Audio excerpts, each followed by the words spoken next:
ഒരു കല്ലുവെട്ട് തൊഴിലാളിയായിട്ടുള്ള CPM-ൻ്റെ branch secretary സഖാവ് ജനാർദ്ദനൻ ജോലിക്കായി പോകുന്ന അവസരത്തിൽ മട്ടന്നൂർ ബസ് സ്റ്റാൻഡിൽ വെച്ച് അദ്ദേഹത്തിൻ്റെ 2 കാലും തല്ലിയൊടിച്ചു.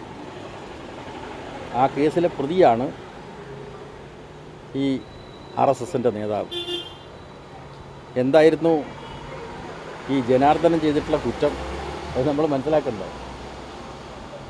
സ്വന്തം കുട്ടികളെ, അതായത് ജനാർദ്ദൻ്റെ മക്കളെ RSSൻ്റെ ശാഖയിലേക്ക് കൊണ്ടുപോയി അച്ഛനോട് ചോദിക്കാതെ. ഈ ജനാർദ്ദനും ഈ RSS നേതാവും ഒരേ കുടുംബത്തിൽപ്പെട്ടവരാണ്. അപ്പോൾ സ്വാഭാവികമായിട്ടും തൻ്റെ അനുമതി കൂടാതെ RSSൻ്റെ ശാഖയിലേക്ക് നിർബന്ധിച്ച് കുട്ടികളെ കൊണ്ടുപോയതിനെ ചോദ്യം ചെയ്തു പരസ്യമായിട്ട്. അപ്പോൾ നമ്മുടെ നാട്ടിലെ ഈ ഫ്യൂഡൽ മനോഭാവമുള്ള കുടുംബങ്ങളിൽ നിന്നാണല്ലോ RSSലേക്ക് ആളുകൾ പോകുന്നത്. കാരണം ആ നാടുവാഴ്ത്ത മനോഭാവം. അപ്പോൾ തന്നെ പരസ്യമായിട്ട് ജനാർദ്ദനൻ ചോദ്യം ചെയ്തു. വേറെ ജനാർദ്ദനൻ ആക്രമിക്കാനൊന്നും പോയിട്ടില്ല. സ്വന്തം കുഞ്ഞുങ്ങളെ RSSൻ്റെ ശാഖയിലേക്ക് അച്ഛൻ്റെ അനുവാദം കൂടാതെ കൊണ്ടുപോയതിനെ പരസ്യമായിട്ട് ചോദ്യം ചെയ്തതിൻ്റെ പേരിലാണ് കല്ലുവെത്ത് തൊഴിലാളിയായിട്ടുള്ള ജനാർദ്ദൻ്റെ 2 കാലും അടിച്ച് തകർത്തത്. ആ കേസിലെ പ്രതിയായിരുന്നു ഈ RSS നേതാവ്.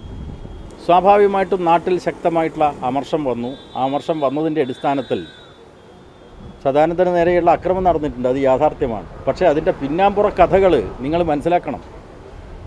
ഇവിടെ RSS എന്താണ് എന്ന് മാധ്യമപ്രവർത്തകന്മാരാകെ തിരിച്ചറിയുന്നുണ്ടല്ലോ ഇപ്പോൾ, അല്ലേ? ഛത്തീസ്ഗഡിൽ മലയാളി മാധ്യമപ്രവർത്തകന്മാർക്ക് നല്ലോണം കിട്ടിയല്ലോ. ഇതിന് റിപ്പോർട്ട് ചെയ്തതിൻ്റെ പേര് RSSൻ്റെ പോഷക സംഘടനയായിട്ടുള്ള ബജ്രംഗ് ദളിൻ്റെ ഹീനമായിട്ടുള്ള കൃത്യങ്ങൾ, വിദ്വേഷ പ്രചരണം എന്ന് മാത്രമല്ല, ജീവകാരുണ്യ പ്രവർത്തനത്തിൽ ഏർപ്പെടുന്ന കന്യാസ്ത്രീകളെ രാജ്യദ്രോഹികളായി മുദ്രയടിക്കുന്ന അത്യന്തം ഹീനമായിട്ടുള്ള നടപടിക്കെതിരായി രാജ്യത്തുടനീളം ഉയർന്നിട്ടുള്ള പ്രതിഷേധത്തിൻ്റെ ഭാഗമായി മാധ്യമപ്രവർത്തകന്മാർ റിപ്പോർട്ട് ചെയ്തതിൻ്റെ അടിസ്ഥാനത്തിൽ അവരെ മർദ്ദിക്കുന്ന വാർത്തയാണ് ഇന്നലെ നമ്മൾ കണ്ടത്. അപ്പോൾ അതാണ് RSS. അപ്പോൾ RSSനെതിരായിട്ട് സ്വാഭാവികമായിട്ടും നാട്ടിൽ അമർഷമുണ്ടാവും.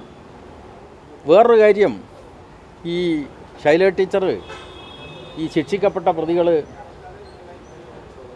കോടതിയിൽ ഹാജരാകുന്ന അവസരത്തിൽ അവിടെ പോയി പിന്തുണ പ്രഖ്യാപിച്ചു എന്നാണല്ലോ നിങ്ങൾ പറയുന്നത്. ഇവിടെ ആ കേസിലെ ശിക്ഷിക്കപ്പെട്ട പ്രതികളിൽ 2 അധ്യാപകന്മാരുണ്ട്.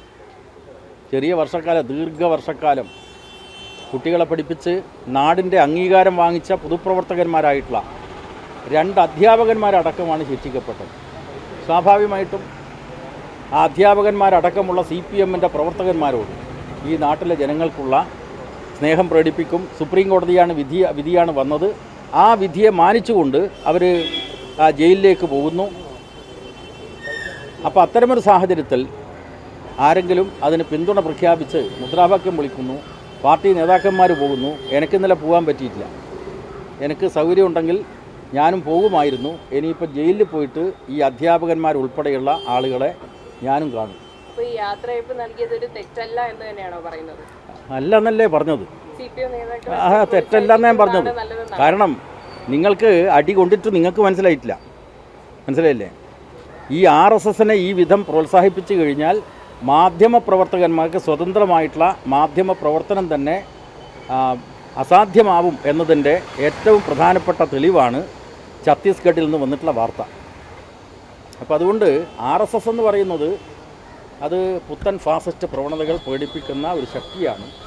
അപ്പോൾ അതിൻ്റെ ഭീവത്സമായിട്ടുള്ള ആക്രമത്തിൻ്റെ ഇരയായിരുന്നു ജനാർദ്ദനൻ, CPM-ൻ്റെ ബ്രാഞ്ച് സെക്രട്ടറി, കല്ലുവെത്ത് തൊഴിലാളി. അയാളുടെ കുട്ടികളെയാണ് RSSൻ്റെ ശാഖയിലേക്ക് ഇദ്ദേഹം കൊണ്ടുപോയത്. അല്ലല്ല, പകരത്തിന് പകരം വീട്ടാൻ പാടില്ല എന്ന് തന്നെയാണ് CPM-ൻ്റെ നിലപാട്. പക്ഷേ ഈ ജനാർദ്ദനെ പോലെയുള്ള ഒരു പൊതുപ്രവർത്തകനെ ഈ വിധം പരസ്യമായിട്ട് ആക്രമിച്ചപ്പോൾ ആ നാട്ടിൽ നിന്ന് രോഷമുണ്ടായിട്ടുണ്ട്. അതിനെ അടിസ്ഥാനപ്പെടുത്തി ഈ സംഭവം ഉണ്ടായിട്ടുണ്ട്. ആ നിലക്ക് കണ്ടാകും. ഓക്കെ.